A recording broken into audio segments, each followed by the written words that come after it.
மாத்தி மாத்தி பேசுறதே இந்த ட்ரம்போட வேலையா போச்சு. பேக் அடித்த அமெரிக்கா, ஈரான் கொடுத்த இறுதி எச்சரிக்கை,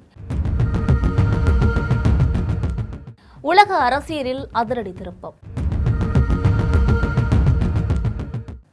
அமெரிக்க அதிபர் டொனால்ட் ட்ரம்ப் ஈரானுடன் ஒப்பந்தம் நெருங்கிவிட்டது, அதனாலதான் தாக்குதலை நிறுத்தியுள்ளோம் என்று அறிவிச்சிருந்தார்.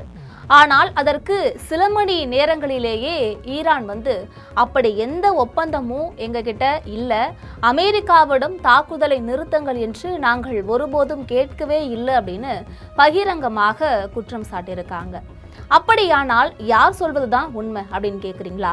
அதாவது ஹார்முஸ் ஜலசந்தி உண்மையிலேயே திறக்கப்படுமா, இல்ல உலகையே பாதிக்கக்கூடிய இந்த மோதல்ல இந்தியாவுக்கு என்ன தாக்கம் ஏற்படும், அதே போல பெட்ரோல் டீசல் விலை குறையுமா, இல்ல இன்னும் உயர வாய்ப்பு இருக்கா, உலக அரசியல்ல தற்பொழுது என்னதான் நடக்கிறது என்பது குறித்து இந்த வீடியோவில் முழுமையாக பார்க்கலாம்.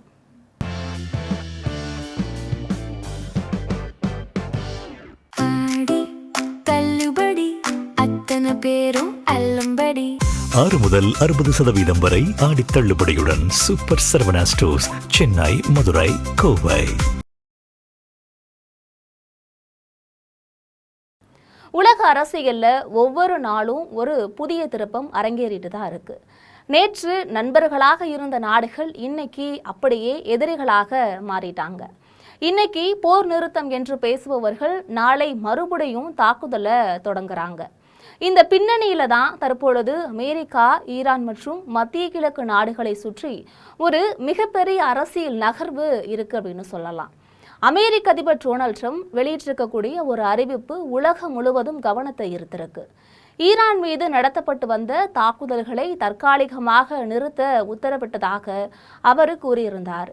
அதோடு மட்டுமல்ல, புதிய அமைதி ஒப்பந்தம் உருவாகி வருவதாகவும் ஹார்முஸ் ஜலசந்தி மறுபடியும் இயல்பான நிலைக்கு வர வாய்ப்பு இருக்கு அப்படின்னும் சொல்லியிருந்தார்.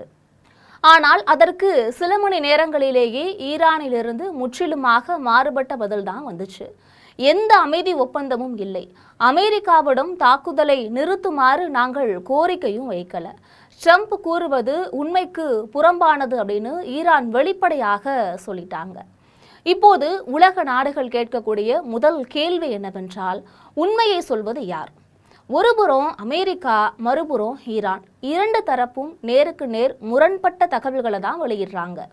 இந்த விவகாரத்தை புரிந்து கொள்ள கடந்த சில மாதங்கள்ல என்னென்ன நடந்தது என்பதனை ஃபர்ஸ்ட் பார்த்துடலாம். முதல்ல ஈரான் மற்றும் அமெரிக்கா இடையே பதற்றம் அதிகரித்த பிறகு வளைகுடா பகுதியில் அதனுடைய நிலைமை ரொம்பவே மோசமாக இருந்துச்சு. அதனுடைய தாக்கம் வெறும் இராணுவத்திலோ அரசியலிலோ மட்டும் இல்லாமல் உலக பொருளாதாரத்திலும் தெரிஞ்சிச்சு. ஏனென்றால் உலகின் மிக முக்கியமான கச்சா எண்ணெய் போக்குவரத்து வழித்தடமான இந்த ஹார்முஸ் ஜலசந்தி இந்த மோதலின் மையமாக உருவானது. உலகில் கடல் மார்க்கமாக கொண்டு செல்லப்படக்கூடிய கச்சா எண்ணெயில குறிப்பிடத்தக்க, அதாவது பெரும்பாலும் பகுதி இந்த நீர்வழியாகத்தான் செல்கிறது. அந்த பாதையில பிரச்சனை ஏற்பட்டாலே சர்வதேச சந்தையில இந்த கச்சா எண்ணெயோட விலை சற்று உயர்ந்து காணப்படுவது வழக்கம். இதனுடைய தாக்கம் இந்தியாவையும் நேரடியாக தொடும். ஏனென்றால் இந்தியா தன்னுடைய எரிபொருள் தேவைக்காக பெரும்பாலும் இறக்குமதியை தான் நம்பியிருக்கு. போக்குவரத்து செலவு அதிகரித்தால் அதனுடைய தாக்கம் பெட்ரோல், டீசல், விமான எரிபொருள், சமையல் எரிவாயு என பல துறைகளில் உணரப்படும். இந்த சூழல்ல அமெரிக்கா புதிய தாக்குதல்களை நிறுத்துவதாக அறிவிச்சாங்க. ட்ரம்ப் கூறியதுல மத்திய கிழக்கு நாடுகள் அமைதியை விரும்புகின்றன, உலக பொருளாதாரத்திற்கு பாதிப்பு வரக்கூடாது என்பதால பேச்சுவார்த்தைக்கு வாய்ப்பு கொடுக்க வேண்டும் என்று தெரிவித்ததாக அவர் விளக்கமும் கொடுத்திருந்தார். அதே நேரத்தில் சவுதி அரேபியாவின் பட்டத்து இளவரசராக இருக்கக்கூடிய முகமது பின் சல்மானும் முக்கிய பங்கு வகித்ததாக தகவல்கள் வெளியானதையும் நம்ம ஒருபுறம் பார்த்தோம். வளைகுடா பகுதியில் போர் நீடிச்சிச்சு அப்படின்னா எண்ணெய் உற்பத்தி மட்டுமல்ல, உலக பொருளாதார வர்த்தகமும் கடுமையாக பாதிக்கப்படும் என்ற அச்சம் பல நாடுகளுக்கு இன்றைக்கு ஏற்பட்டு இருக்கு. இதனால தான் மத்தியஸ்த பேச்சுவார்த்தைக்கு முயற்சிகள் தீவிரமானதாக கூறப்படுது. இங்கே தான் இந்த ஒரு கதையில ஒரு மிகப்பெரிய ஒரு டேர்னிங் பாயிண்ட் வருது அப்படின்னே சொல்லலாம். என்ன அப்படின்னா, ட்ரம்ப் அமைதி ஒப்பந்தம் நெருங்கிருச்சு அப்படின்னு சொன்னாரு. ஆனா ஈரான் சில மணி நேரங்களிலேயே அப்படி எந்த ஒப்பந்தமும் நாங்க போடல அப்படின்ற ஒரு விஷயத்தை மறுத்திருக்காங்க. இந்த மாதிரி எந்த உடன்பாடும் இல்லை, தாக்குதலை நிறுத்துங்கள் என்று நாங்கள் அமெரிக்காவிடம் கேட்கவே கிடையாது. எங்கள் மீது தாக்குதல் தொடர்ந்தால் ஹார்முஸ் ஜலசந்தியும் திறக்கப்படாது. தேவைப்பட்டால் பதிலடி கொடுக்க எங்களுடைய ஆயுத படைகள் முழு தயார் நிலையில இருக்காங்க அப்படின்னு ரொம்பவே கடுமையான ஒரு நிலைப்பாட்டை ஈரான் வெளிப்படுத்தியிருந்தாங்க. இதனால உலக சந்தைகள்ல மறுபடியும் பதற்றம் தான் அதிகரிச்சிச்சு. இப்போது மிக முக்கியமான ஒரு கேள்வி, ஹார்முஸ் ஜலசந்தி திறக்கப்படுமா? இது வெறும் கடல் வழி தடம் மட்டும் கிடையாது, உலக பொருளாதாரத்தோட முக்கிய நாடி நரம்புகள்ல ஒன்று. இந்த வழி இயல்பு நிலைக்கு திரும்பினால் கப்பல் போக்குவரத்து சீராகும், காப்பீட்டு செலவுகள் குறையும், கச்சா எண்ணெயோட விலையும் கட்டுக்குள் வர வாய்ப்புகள் உருவாகும். ஆனால் மோதல் போக்கு நீடிச்சிச்சு அப்படின்னா அதற்கு நேர்மாறான விளைவுகளும் ஏற்படலாம். இங்கே இன்னொரு அரசியல் கேள்வியும் எழுகிறது. என்னவென்றால், ட்ரம்ப் ஏன் திடீரென தாக்குதலை நிறுத்தினார்? இது உண்மையிலேயே அமைதிக்கான முயற்சியா அல்ல சர்வதேச அழுத்தத்தால எடுத்த அரசியல் முடிவா?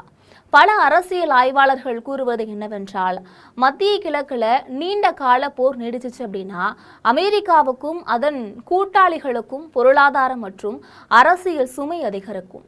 இதனால எண்ணெய் விலை உயர்வது உலக சந்தைகளை பாதிக்கும். அதனுடைய விளைவாக அமெரிக்காவின் உள்நாட்டு பொருளாதாரத்திலும் தாக்கம் ஏற்படலாம். இதனால தற்காலிக இடைவேளை எடுத்து பேச்சுவார்த்தை வாய்ப்பை உருவாக்கக்கூடிய முயற்சியாக இந்த அறிவிப்பை சிலர் பார்க்கிறாங்க. மற்றொரு தரப்பு என்ன சொல்றாங்க அப்படின்னா, வேறு ஒரு கருத்தை முன்வைக்கிறாங்க. ஈரான் தன்னுடைய நிலைப்பாட்டில் எந்த மாற்றமும் செய்யாமல் இருப்பதாக கூறியிருக்கிறதுனால எதிர்காலத்துல மறுபடியும் பதற்றம் அதிகரிக்கக்கூடிய வாய்ப்பு நிராகரிக்க முடியாது. இந்த நிலையில இந்தியாவின் கவலை என்ன? ஒரே ஒரு கேள்வி, பெட்ரோல் டீசல் விலை குறையுமா? இதற்கு இப்போதே உறுதியான பதில் சொல்ல முடியாது. ஏனென்றால் ஒரு அரசியல் அறிவிப்பு மட்டும் போதாது. கடல் போக்குவரத்து முழுமையாக இயல்பு நிலைக்கு திரும்ப வேண்டும், பாதுகாப்பு உறுதி செய்யப்பட வேண்டும், சர்வதேச சந்தைகளில் நம்பிக்கை மீண்டும் உருவாக வேண்டும். அதற்கு பிறகு தான் எரிபொருள் சந்தையில் நிலைத்தன்மை உருவாகும். ஆக ட்ரம்ப் கூறக்கூடிய தகவலையும் ஈரான் வெளியிடக்கூடிய மறுப்பையும் பார்க்கும் பொழுது உண்மையில அமைதி ஒப்பந்தம் உருவாகிறதா அல்லது இது ஒரு அரசியல் நகர்வா என்ற கேள்வி இன்னும் நீடிக்கிறது. ஹார்முஸ் ஜலசந்தி திறக்கப்படுமா? உலக எண்ணெய் சந்தை மீண்டும் இயல்பு நிலைக்கு திரும்புமா என்பதற்கான பதில் எல்லாம் அடுத்த சில நாட்கள்ல தெரிஞ்சிடும். இது போன்ற உலக நாடுகளின் போர் குறித்த முக்கிய அப்டேட்டுகளை உடனுக்குடன் தெரிந்து கொள்வதற்காக எப்பொழுதும் இணைப்போடு இருங்கள் நமது ஜெம் தொலைக்காட்சியோடு.